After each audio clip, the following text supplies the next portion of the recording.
राधे राधे दोस्तों। तो आज हम फिर आपके सम्मुख उपस्थित हैं एक नए एकादशी वीडियो को लेकर।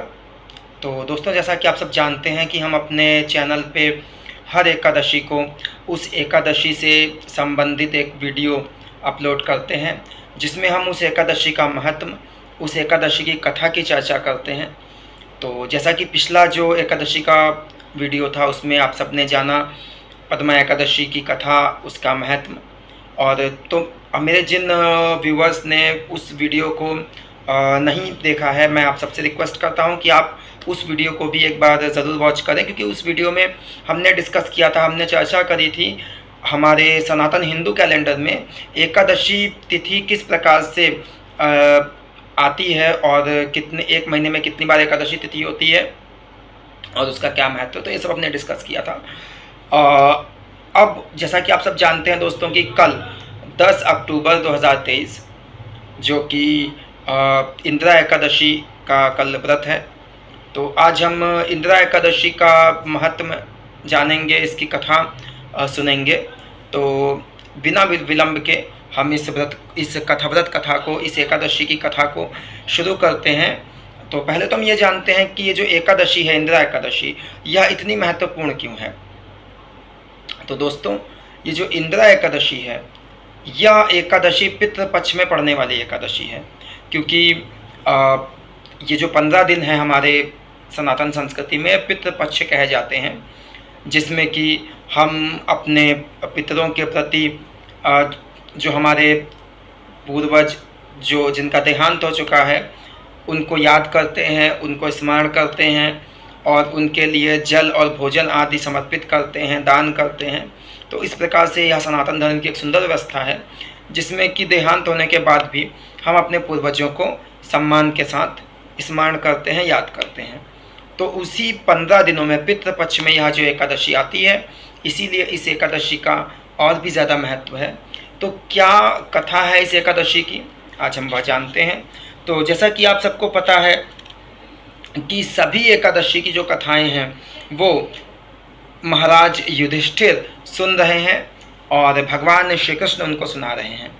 तो उसी क्रम में हम इस कथा को बिना विलंब के शुरू करते हैं। राजा युधिष्ठिर अपनी राज्यसभा में बैठे हुए हैं और भगवान श्री कृष्ण से पूछते हैं कि हे मधुसूदन, कृपा करके यह बताइए कि अश्विन के कृष्ण पक्ष में, ये जो अश्विन का महीना होता है, अश्विन के कृष्ण पक्ष में किस नाम की एकादशी होती है और उस एकादशी को करने की क्या विधि है। तो भगवान श्री कृष्ण कहते हैं कि हे राजन, अश्विन के कृष्ण पक्ष में जो एकादशी है उसका नाम इंदिरा है। यह इंदिरा एकादशी के नाम से जानी जाती है और इसका व्रत बड़े बड़े पापों का नाश करने वाला होता है। यहाँ तक कि इस एकादशी के व्रत के प्रभाव से नीच योनि में पड़े हुए जो पितर हैं, यदि किसी के पूर्वज, किसी के पितर जो सदगति को प्राप्त नहीं हुए हैं, जो नीच योनि में पड़े हुए हैं, नरक भोग रहे हैं, उनकी भी सदगति इस एकादशी व्रत के प्रभाव से हो जाती है। तो इसी संदर्भ में भगवान श्री कृष्ण युधिष्ठिर को जो कथा बताते हैं कि हे राजा, सुनो, सतयुग के समय महिष्मतिपुरी नाम का एक नगर था, जिसमें राजा इंद्रसेन राज्य किया करते थे। तो राजा इंद्रसेन का जो राज्य था वो सभी प्रकार से धर्मानुकूल प्रणाली से राजा इंद्रसेन महाशासन करते थे, अपनी प्रजा को सुखी रखते थे और धर्म का आचरण करते हुए अपनी प्रजा का पालन कर रहे थे। तो इस प्रकार से राजा इंद्रसेन के राज्य में सभी लोग परम प्रसन्न थे। एक दिन राजा इंद्रसेन अपनी राज्यसभा में विराजमान थे, बैठे हुए थे। उसी समय आकाश मार्ग से देवर्षि नारद वहाँ पर आए और जब देवर्षि नारद को आया हुआ देखा तो राजा इंद्रसेन ने उनका सम्मान किया, उनको आसन पर बिठाया, उनका पूजन किया, उनको दंडवत करी, प्रणाम किया। इस प्रकार से जब देवर्षि नारद का राजा इंद्रसेन ने पूजन किया और देवर्षि नारद के आगमन का कारण पूछा, तो देवर्षि नारद कहने लगे कि हे राजा, मैं तीनों लोकों में भ्रमण किया करता हूँ। इसी प्रकार से भ्रमण करते हुए मैं यमलोक में गया था, वहाँ पर भी जैसे तुमने मेरा सम्मान किया है उसी प्रकार से यमराज ने भी मेरा सम्मान किया, मुझे आसन पर बिठाया, पूजन किया। और वहाँ यमराज की पुरी में, नरक में, मैंने तुम्हारे पिताजी को वहाँ पर देखा, जो किसी व्रत भंग के दोष से वहाँ पर आए हुए थे, वहाँ पे यातना भोग रहे थे। यद्यपि तुम्हारे पिताजी भी एक धर्मनिष्ठ राजा रहे हैं, पर उनसे किसी व्रत का संकल्प जो उन्होंने किया था, उस संकल्प को उन्होंने पूर्ण नहीं किया, जिस कारण से वे नरक में इस समय हैं और वहाँ की यातना को प्राप्त हो रहे हैं। तो जब तुम्हारे पिताजी ने मुझे देखा तो तुम्हें देने के लिए एक संदेश उन्होंने दिया है, जिसे तुम सुनो। तो इस प्रकार से देवर्षि नारद ने राजा इंद्रसेन से उनके पिता का संदेश कह के सुनाया कि राजा इंद्रसेन, तुम्हारे पिताजी ने मुझसे कहा है कि इंदिरा एकादशी का व्रत जो पितृपक्ष में पड़ता है, उसका व्रत करो और उसका पुण्य मुझे समर्पित करो, तो मैं नरक से छुटकारा पा जाऊंगा और मुझे सद्गति प्राप्त होगी। तो इस प्रकार से देवर्षि नारद ने जब राजा इंद्रसेन को समझाया, तो देवर्षि नारद ने बड़े ही विनयपूर्ण तरीके से देवर्षि नारद से पूछा कि महाराज गुरुदेव, कृपा करके बताइए कि यह व्रत कब किया जाता है और किस विधि से किया जाता है। तो देवर्षि नारद राजा इंद्रसेन से कहने लगे कि हे राजा, यह व्रत अश्विन मास के कृष्ण पक्ष की एकादशी को किया जाता है, क्योंकि उस समय पितृपक्ष चल रहा होता है। तो उस दिन एकादशी से एक दिन पहले, दशमी के दिन, हम व्रत का संकल्प लें और एकादशी के दिन प्रातःकाल सूर्योदय से पहले जागकर स्नान आदि करें, भगवान का पूजन करें और पूजन से पहले एकादशी को व्रत करने के लिए संकल्प लें। संकल्प का मंत्र जो है वो संस्कृत में इस प्रकार से कहा गया है, अद्य स्थित्वा निराहारः सर्वभोग विवर्जितः शोभोच्छे पुंडरीकाक्ष शरणम में भवाच्युत। अर्थात कमल नयन भगवान नारायण, आज मैं सब भोगों से अलग हो निराहार रहकर कल भोजन करूँगा, आप मुझे शरण प्रदान करें। इस प्रकार से संकल्प करके व्रत को करिए और मध्याह्न काल में, दोपहर के समय, शालिग्राम शिला के सम्मुख, भगवान श्री नारायण के सम्मुख पितरों की प्रसन्नता के लिए श्राद्ध कीजिए, पितरों को अन्न समर्पित कीजिए। यद्यपि उस दिन हमें व्रत रखना है, परंतु पितरों की प्रसन्नता के लिए हमें उनको अन्न समर्पित करना है, अन्न जल समर्पित करें और पितरों को दिए हुए अन्न को पूजन के बाद गाय को खिला दें और उसके पश्चात भगवान नारायण का पूजन करें। और भगवान नारायण का पूजन करने के बाद पूरा दिन व्रत रखें, यथासंभव रात्रि में जागरण करें और जागरण करने के बाद अगला दिन होने पर, द्वादशी का दिन आने पर पुनः स्नान करें और अपने आचार्यों को, गुरुजनों को और जो भी कोई गरीब व्यक्ति अगर घर पे उस समय आ जाए तो उसको भी दान आदि के द्वारा संतुष्ट करें और उसके पश्चात स्वयं भोजन करके उस व्रत का पारायण करें।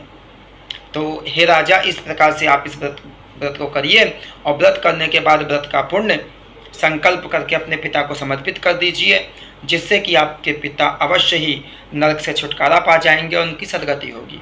तो इस प्रकार से जब देवर्षि नारद ने राजा इंद्रसेन को समझाया, तो देवर्षि नारद ने राजा इंद्रसेन से कहा कि इस व्रत को आप अवश्य ही करें और इस व्रत को करने से आपके पिता अवश्य ही मुक्त होंगे। इस प्रकार कहकर देवर्षि नारद वहाँ से प्रस्थान कर गए और राजा इंद्रसेन ने देवर्षि नारद की बताई हुई विधि से अश्विन मास के कृष्ण पक्ष में इस एकादशी का व्रत किया, इंदिरा एकादशी का व्रत किया।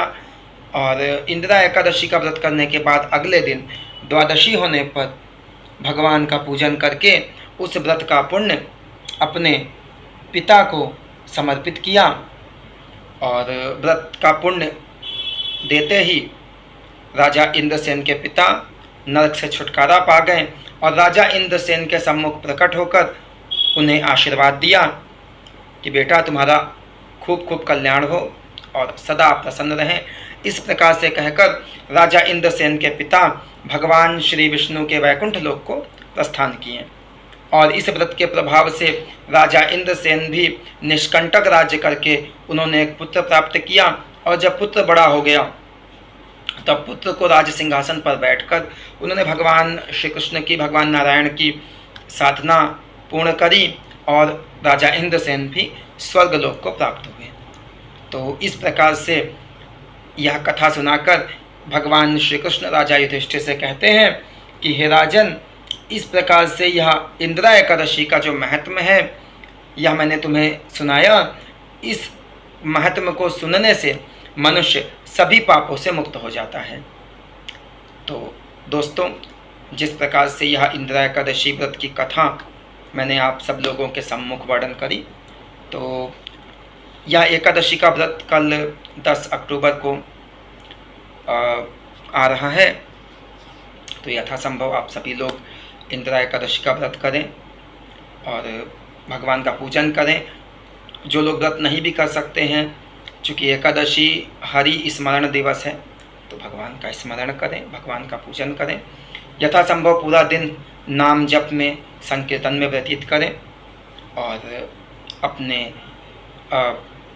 एकादशी के दिन को भगवान के स्मरण से सार्थक करें। तो दोस्तों, यह एकादशी का जो वीडियो है, आज इस वीडियो को भी हमने आप सबके लिए चैनल पर हम अपलोड करेंगे। तो आप सब इसका भी आनंद लें और अपने दोस्तों को, अपने रिलेटिव्स को भी इस वीडियो का लिंक शेयर करें, जिससे कि वो सब भी इस चैनल से, इस वीडियो से लाभान्वित हो सकें।